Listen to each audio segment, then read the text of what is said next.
Do you do exercise classes or go to the gym? Is it one of your New Year's resolutions to start being more active? Many of us start with good intentions. We sign up and after a few months find excuses not to do it anymore. It's too cold, I don't feel great, I'll go next week. And so it goes on. I took the plunge a couple of months ago and signed up to a local gym. The last time I did this was about 30 years ago. After a few months, I stopped going and bought a rowing machine instead. I've used that regularly ever since. So why have I joined a gym? Well, I felt I needed to do something different and challenge myself. An advert for a local gym popped up on Instagram and it caught my eye. This gym offers small group personal training and it really appeals to me because it's focused, it's interactive and it's sociable. The psychology of this is very different to a typical gym. We're all of a certain age and that makes it feel much less threatening as you aren't surrounded by bodybuilders and fitness fanatics pounding away on a treadmill. You actually feel part of a small team and that helps to keep you going. I feel better, fitter and stronger even after a few weeks. I had a chat the other day with Liz Penny, the owner of SWEAT Winchester, which is where I go. We talked about the way that small group training works and how it can be tailored to the needs of people with joint problems or who've had hip surgery. Have a look. Okay, well, I'm with Liz Penny this morning, who owns the SWEAT gym here in Winchester. Liz, maybe you could tell us a little bit about SWEAT and how it came to be. Yeah, of course. So I'm the founder. I originally started SWEAT back in, so it's 10 years ago in London. And we really kind of thought that there was a sort of gap in the market for sort of small group training. So training people, semi sort of private personal training whereby, people are getting sort of a lot more attention from the trainer without it being on a one-to-one and therefore it's a lot more affordable kind of thing. So originally started in London. As over time, sort of the business model has changed and evolved, and then we opened up down in Winchester back in sort of 2019, just before COVID struck. There's kind of three fundamental things that we do at SWEAT. The first thing is training, so training people in small groups. They get a structured program that's on a periodized sort of model, so it changes every 5 weeks on a different cycle. You got a coach-led session, so anyone for sort of any injuries or they've got any restrictions or they might be quite new, they don't necessarily have the training age to understand exercises, so that coach is there to make sure they're doing it effectively. The sessions are time efficient, so we do 40-minute sessions because like myself, I'm quite busy. You don't have a lot of time. A lot of people when they go to the gym, they think that they need to work out for an hour or an hour and a half when they don't need to do that. So we're kind of in and out in 40 minutes. So it's very time efficient. The second thing that we focus on is accountability. Main reason why people come to us in the first place is because they lack that accountability. They lack motivation. Coming into an environment like this, really kind of infuses that enthusiasm and that motivation so that it kind of kicks in and then it becomes part of their life, and consistency is what gives them the results. And then the third thing that we look at is people's nutrition as well. So vitality is key. We don't, we're not kind of into, like things like fasting or, calories and things like that. It's more about fueling the body correctly in the right way and following sort of fundamental principles for your habits so that you can kind of accelerate the results that you get in the gym, basically. Fantastic. It seems very efficient and I like the fact that it's good use of my time. Come here early in the morning. I feel great half an hour afterwards. Like endorphins kick in. And it's a really good start to the day. But as a hip surgeon, I see a lot of people with arthritic conditions, not just hips, but bad backs, shoulder stiffness, all the diseases of middle age and older. So how do you accommodate people? Say, have you had anybody who's had a hip replacement who comes here? Do you know what? We've never actually had someone, to my knowledge, that's had a hip replacement per se. We get a lot of clients that have got various different ailments. I'd say it's very uncommon for someone to come in that doesn't have something going on.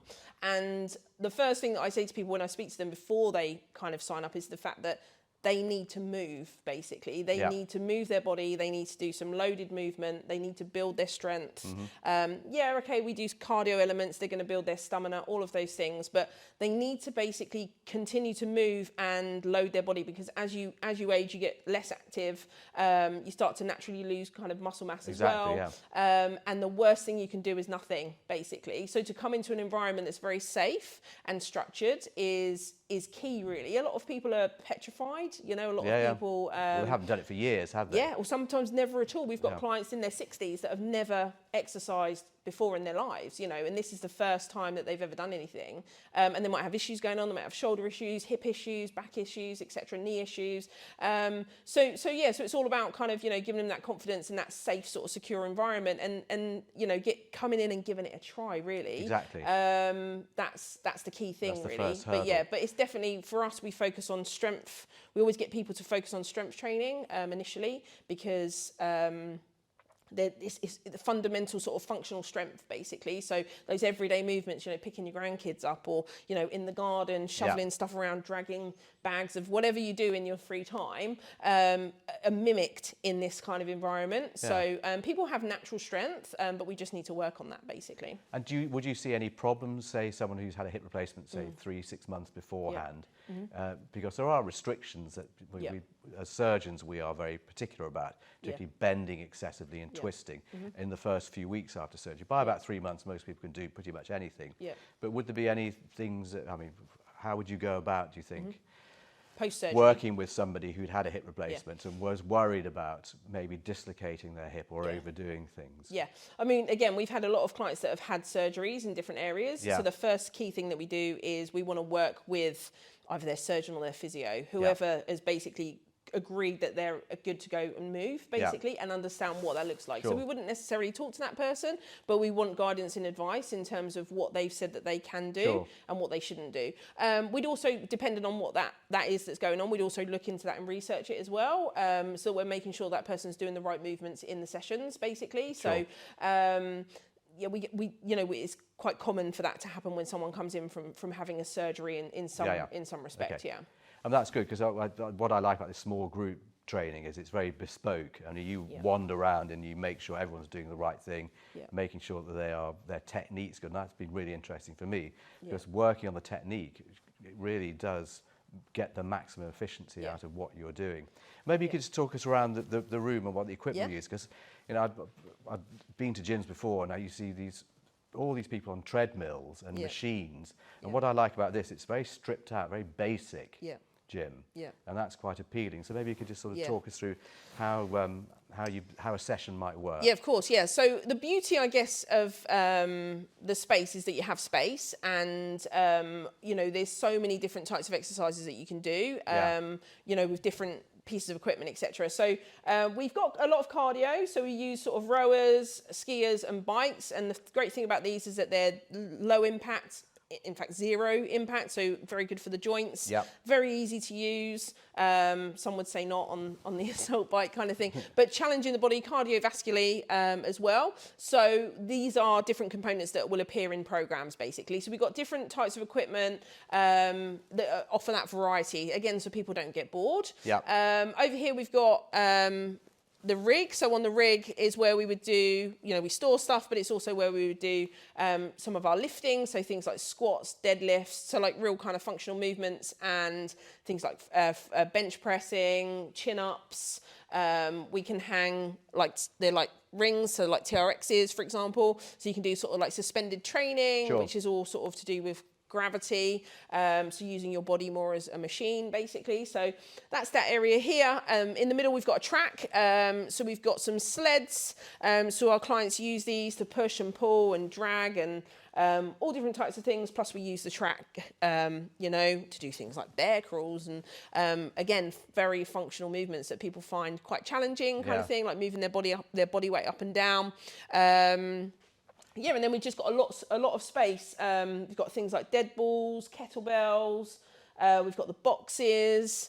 I mean, you could be. I've got battle ropes. You could be here, you know, for months and months and months and never do the same exercise. I was working 5-week blocks, and we go through sort of each phase. So we do like an endurance phase, a hypertrophy phase will be next, and then we do a strength phase. But whenever we have new clients coming in, we would never get like a new client to be working in sort of like a strength or a hypertrophy phase if they've never done any training with us. They would be doing a slightly different modified sort of rep range, so that they can kind of build that strength, because it's not just the muscles, it's the ligaments, the tendons, coordination, core strength, etc., that we need to be aware of. So yeah. Fantastic. And generally, how long would it take, in your experience, Yeah. for someone to go from a cold start Yeah. to actually getting to a reasonably good level of fitness? How long would that take? Maybe doing 2 sessions a week. Yeah, say. I mean, it's different for each person, depending on what they've Where got they've come going on. from, yeah. Yeah, everyone's different. Nutrition and things like that are a big factor. Sort of sleep and things, so like how energized they are when they're Yeah. training. But we run a 6-week program for sort of new clients, and I'd say that 6 weeks is a good. That's the reason why we do it, because it's a good benchmark. Because you'd be very surprised people that walk in on their first session. They're quite timid, they don't really want to lift too heavy, they don't move particularly well, but then by the time, just training twice a week, by the time they get to the end of that 6 weeks, it's a completely different person, just in terms of their confidence, the way they hold themselves. Well, I've certainly noticed that, and just their movements, their confidence in themselves in the gym, and their fitness levels as well. So 6 weeks is a really good benchmark for somebody who's quite new. And people are feel very vulnerable when they first start. They won't verbalise that. A lot of people will say I was absolutely dreading my first session, but I'm so glad that I've done it, and I feel really, really good now. I've got a lot of clients, and they would never ever have thought that they would do this sort of thing ever, kind of thing. And they train religiously, sort of 2 to 3 times a week now. So which is amazing. It's great to see. Well, I'm fully signed up. Yeah. Okay, Liz, that's great. Thank you so much for your time. No worries. And I'll see you next week for my next brutal session. You will do. Thank you very much. Cheers. See you later. I hope you found that interesting. As we get older, it's much more important than ever to keep active and to maintain our strength, balance and coordination. It's never too late to start, and it really doesn't take too long to feel the benefits. Let me know what you think in the comments below. If you'd like to know more about anything to do with hips, please get in touch. The details are below. Thanks for watching, and I'll see you next time.